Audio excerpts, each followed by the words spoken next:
Y'all, the James Craig trial is off the rails, and today we're going to talk about the affidavit. So let's get into it. Hey, hey, hey, welcome to the Sofa Squad. Sipping from the cup at hey, hey. Now hold on everybody, let's do a quick sofa sidebar now. Keep in mind, ain't no cop, ain't no doctor, ain't no lawyer, ain't no therapist, ain't none of that fancy credentialed stuff, okay? Only credentials we got up in here is my sass, and this sofa. Now keep in mind also, I'm just giving my opinions on very public information, so do your own research, come to your own opinions, and drop them off in the comment section. And while you're down there, if you do like what you see here at the Sofa Squad, drop a little like, drop a little comment, drop a little share. It helps the channel out immensely. Now let's get edition. Hello Sofa Squad and welcome back to the sofa. This is a sofa. This is a Paul. My name's Paul if you're new to the channel. If you're not new to the channel, my name's Paul. And also whether you're new or not new, the lamps are currently not working at the sofa because there was a power outage at the building. I do apologize. We've been without power and AC for 3 days now. So it's a little bit toasty. So if I start fanning myself off or if I pass out during the middle of the video, just, push me to the side and keep on going. But today we're going to continue talking about the James Craig trial. Today we're going to talk about the affidavit. Now what I'm doing is I'm referencing coverage by Denver 7, like their live updates, that type of stuff, and old articles of theirs because they're not streaming the trial. They did the opening statements. Now Lauren from Hidden True Crime is at the trial and doing her lunch updates and her evening updates and all that. So if you want like the textures of somebody who's there, definitely check her out, okay? So, but this one caught my attention. It caught the Sofa Squad's attention, and I thoroughly enjoy going over these kind of things with you on the podcast channel. So we're going to be doing it over here too. Okay, so like I said, this is by Denver 7, and we're going to be covering specifically the 52-page affidavit that they received and went over. So here's how the case started completely unraveling. Now, March 15th, around 11 a.m., Angela Craig, remember that's the victim, was James Craig's wife. So she goes to the hospital. She's complaining of that, severe headache, dizziness. Her brother brought her in, and her husband, James Craig, he shows up a little bit after, okay? Now, a few hours later, things get super scary, right? This is when Angela has a seizure. She's completely just rapidly worsening her condition, right? Her pupils stop reacting. Her brain pressure spikes. It's not good, okay? And as you can imagine, very soon into that, she is placed on life support. Now, at this point, the doctors still don't know what's going on with her, right? They're like, we don't 100% even know what's taking place because, of course, James isn't going to say what he did to her. Now, according to that arrest affidavit, this wasn't the first time that she had fallen ill suddenly, right? We've been covering this in other videos. In fact, she had already been hospitalized those 2 other times. Remember, March 6th and again on March 9th. Now, both times, as we recall from the coverage, she was released because they could not find out what was going on, right? They ran tests, all the sorts of stuff, right? So that same day, that March 15th, 2 close friends of the Craigs, one is a dentist who we've talked about, that's James's business partner, and the other was a nurse with a PhD, went to the hospital. Now this nurse had been in contact with James throughout Angela's previous episodes, basically trying to help piece this whole story together, come up with some kind of medical reason, what's going on. Now, while the friends are en route to the hospital, the office manager from James's dental clinic, Summerbrook Dental, the place where he had, made this phone call, right? And this is that notorious phone call, again, thank God she did, where she reported seeing James in the office on March 6th, right? This is the day that Angela first got sick. Now, this is when she was getting ready to leave, whatever, and he's off in the room working on a computer, which is why are you in here? What are you doing? Right? He has his own office. He has his own laptop. Why are you trying to be incognito? That's weird enough or whatever, right? So then remember, she leaves, and then this is when he's like, hey, look, I'm going to get this personal package. I don't want you opening it. It's coming there. Be cool about it, right? This is very odd to her. So March 13th, that package gets there. Well, another employee opened it because they were like, oh, you know what? I think this might be fentanyl. It might be a medical thing for us. Well, and there's a biohazard label on it or whatever. And they see the words potassium cyanide, right? So they're like, okay. Now they seal it back up. They give it to James. Later, she gets nosy, she said. And she's like, which 100% I would too, right? So she starts Googling this and finding out what is this? What are the symptoms? And she's like, wait a minute. These match what Angela had been experiencing, right? So then by the time the other person, and in the affidavit, it's named person A, right? But at this point we know it's who he is or whatever. So the friend, the business partner, whatever, they get to the hospital. Okay. So he had just heard about this cyanide package and he's like, what's going on? So he's flagging down this nurse. He's like, look, like, something's not right, okay? I think that Angela has been poisoned, and, you know, it kind of goes into this whole thing, you know, like James recently ordered the cyanide, and there's like literally no reason for us to have that at like a dental office, right? Like absolutely none. So this is the tip that launches a full-blown criminal investigation, okay? Police are called in, major crimes homicide, they get involved. Well, later that day, James calls the friend, right? The one who's spoken to the staff. And he's like, you know, did you say something? And he's like, yeah, I did, okay? Then this is when James is like, look, you know, it's a ring for Angela. Okay, got her a ring, doing, you know, just got her a ring, okay? And so then the friend's sitting here and he's like, no, I know what's in the package. You're lying. And so he basically has to admit that it's cyanide. Well, then this is when he pulls the old Anthony Todd, right? And he's like, look, Angela had me order it because she couldn't get it herself, you know, and it's like this game of chicken, okay? It's like a game of chicken. And, you know, I didn't think she was going to take it, but I just went ahead and ordered it, okay? So at this point, the business part, whatever, is like, you need to shut up. You need to get a lawyer. Now, the other thing that was like a real, just like, are you kidding me? Is James is sitting on the phone. He's like, what have you done? What have you done? And when I was watching the opening statements, I know I said they didn't air this stuff, but they did the opening statements. We watched them together on the podcast channel. Well, when I forget the state or whoever is describing the scenario, I thought that when they described this, they were saying that the business partner was saying, what have you done? What have you done? Only until I was reading like the transcript or whatever did I realize it was like, no, James is saying that to the business partner. What have you done? What have you done? And it's like, can you scream guilty any louder? Also, look up gaslighting. Okay, you're gonna have to scoot Anthony Todd's picture out of the way, but right behind his is this guy. Okay, so then back to the whole debacle. So soon after that whole interaction, James goes even further. He sends a text message to the friend, and he's like, you know, begging him to keep quiet about the conversation, about the package, about all of it. And then, and I'm gonna quote it here, the text message said, you'll do more damage than good to my family by continuing to insert yourself into this. Angela is gone and I am devastated. He goes on to scold the friend for not coming to him man to man. Early, like the next morning, March 16th, I think it was, detectives are like, they're at the hospital, they're gathering statements. Angela's still on life support, no brain activity, okay? He made sure of that, right? Prognosis completely bad. Later that same day, police interviewed the office manager again. She confirms everything, right? She's like, yeah, James had made Angela's protein shake after a workout on March 6th, and that's when Angela first started feeling dizzy and getting sick and all this stuff. And then the manager's like, I also noticed James acting strangely around the office. And then they're like, and also I get this weird text about the package. Now, she also said that James had mentioned Angela accusing him of poisoning her after her hospital stay on March 14th. Now, the manager also threw another thing in there. She said that Angela had recently said that she wanted a divorce. So you're starting to add all this up.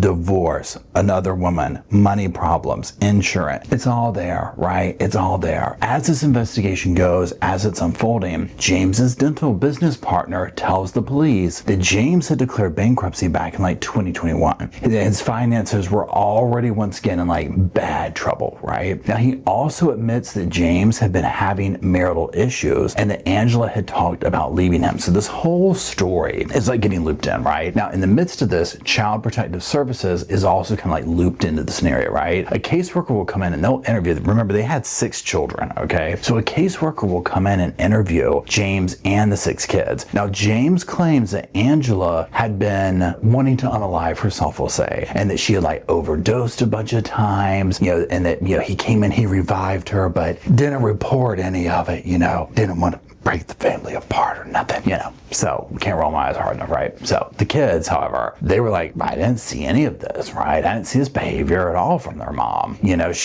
from what we've learned of Angela, she was this doting mother. She had plans for the future. You know, she's not doing any of this, okay? Now, the caseworker would say that it looked like James was trying to build a cover story. Now, that same day, police would locate James at a friend's house. They call him person C in the affidavit, where he's like staying with the kids and whatnot, right? So they served 3 different search warrants. Can you imagine the friend? So one's for the house, one's for the Craig family home, and then one is for James's dental office. Now, at James's house or whatever, police recover like protein powders, shaker bottles, 2 bags of like white powder, water bottles from the stationary bike, like all this kind of stuff that's like circling around these allegations of, you know, poisoned protein drinks and all this kind of stuff, right? Now, there's also surveillance cameras that were found. I think they were in like the kitchen and all this kind of stuff. Well, they were like backed up to the cloud or whatever. So they're gonna have that evidence. And again, by the time you're seeing this, we've seen this evidence play out. Maybe not seen it, but you know, I saw some of the openings, but we've heard of it and whatnot. Okay, so at the dental office, they'll seize a laptop that showed that James was the last user, as well as a vacuumed substance sample. Okay, so they like get all the stuff going, right? They also get surveillance equipment from inside an exam room. And then comes the digital evidence. Okay, yo, this is bad. Okay, so first of all, he has a hidden Gmail account, and it's jimandwaffles@gmail.com. I wonder if I emailed if something would come up. I'm not talking about Jim, like, you know, yeah, bro, we're gonna go hit the gym. We're gonna hit some PRs today, bro. Okay, I'm talking about JIM and Waffles. See, we're just gonna go over a few of the Google things. I might do a whole separate video on like text messages and Googles because it'll be long. But like, these were just some of the things in the affidavit. Okay, how many grams of pure arsenic will kill a human? Is arsenic detectable in an autopsy? By Arsenic, Aurora, Colorado. Top 5 undetectable poisonings. How to make poison from oleander. And then he even goes as far as to order something called arsenic metal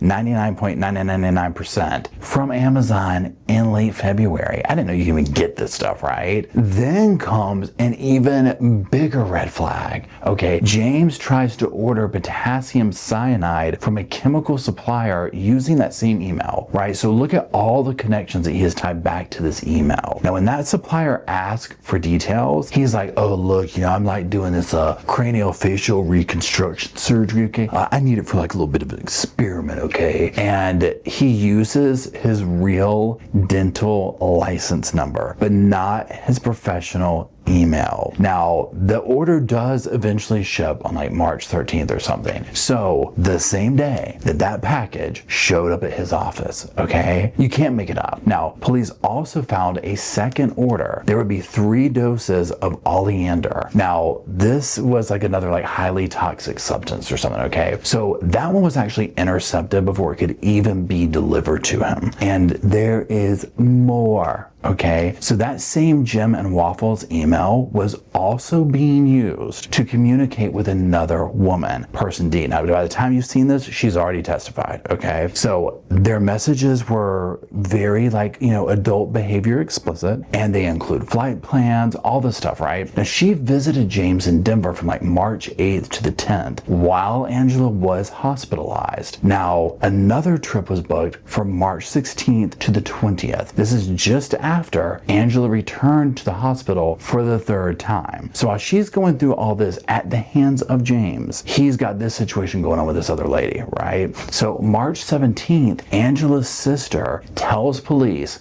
that the couple's marriage, it had been rocky. You know, James had this history of cheating. He had a pornography addiction. She says that Angela once told her that James had drugged her for years earlier because he wanted to die and didn't want her to stop him. She also claimed that James had recently lost like thousands of dollars gambling in Vegas. Now, remember the whole thing at this point, I don't remember what day of testimony it was or whatever, but where he was trying to say at some point, was it that he had drugged her because he tried to take his life, or it was something along those lines or whatever, but it was like he gaslit some other situation like that. And she didn't really mention it or something like that, but regardless, it was just like, really? Do you think she really believed that? But nonetheless, this is what she's telling. I'm not saying that she didn't tell his sister that, but I mean, you know, come on, right? This is bad. So then Angela's sister begs for an autopsy, right? As you can imagine, James is like, nope, I don't want one. Nope, not at all. If they can't figure this out while she's alive, they're not going to do that to her body. It comes up with all these gaslighting situations, right? So sadly, Angela is pronounced brain dead on March 18th at 4:29 p.m. Now, by the time police put everything together, they felt that the evidence was pretty much, as you can see, overwhelming. And they said that James had, I'm going to list them off, researched and ordered poisons under a fake email, delivered them to his office and hid that from staff, made shakes for his wife that lined up with her illness timeline, lied about the purpose of those chemicals, had financial and marital problems, and was seeing another woman behind his wife's back, and then allegedly created a story about Angela wanting to unalive herself to cover his tracks. Now then the affidavit just polishes off with,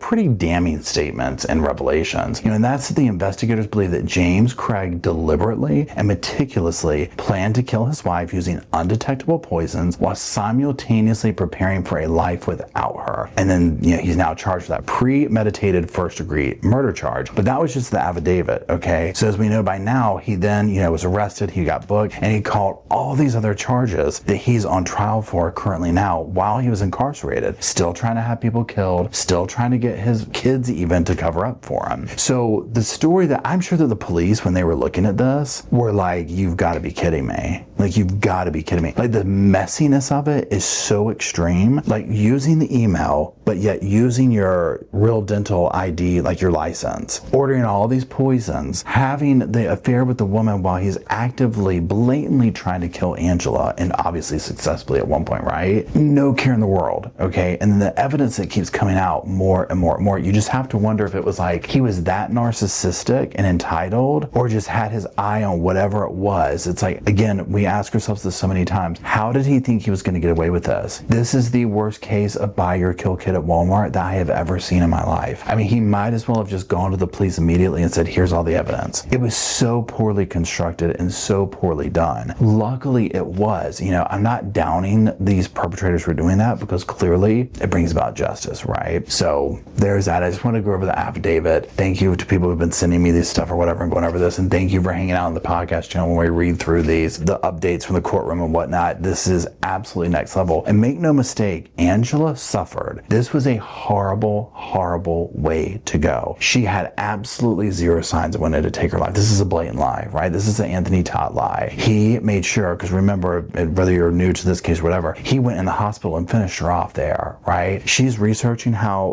what's wrong with me. She's making plans with kids. She's wanting to get back home to those kids. She didn't want to take her life. She had plans. She had a life she wanted to live. She wanted to thrive. And he made sure that didn't happen. So that's it. Until next video, I do appreciate it if you're still watching. Let me know what you think down in the comment section below. While you're down there, if you could, drop some little sofas off for Mr. Roscoe, Bo and Luke, myself, and you, the Sofa Squad. So I have a place to sit, hang out, talk about this case, all the other cases we talk about here at the Sofa Squad. And until we go down there to do that, I'll see y'all soon. I just wanted to say thank you again for watching the whole video, and also thank you for being part of the Sofa Squad. Special thanks to all the Patreon members, channel members from both of my channels, everybody who likes, shares, subscribes, comments in the comment sections. It helps the channel out so much. Now don't forget, I do have that other channel, the podcast channel. That's where we go live, we hang out, we talk. We have kind of sort of a schedule, but just be sure and check it out. I'll put it up here on the screen. And then, like I said in the beginning of the video, if you want to follow me and Ross on the Instagram, go on, check it out. It's right here on the screen again. But once again, thank you very much. I really appreciate you being part of the Sofa Squad, and I'll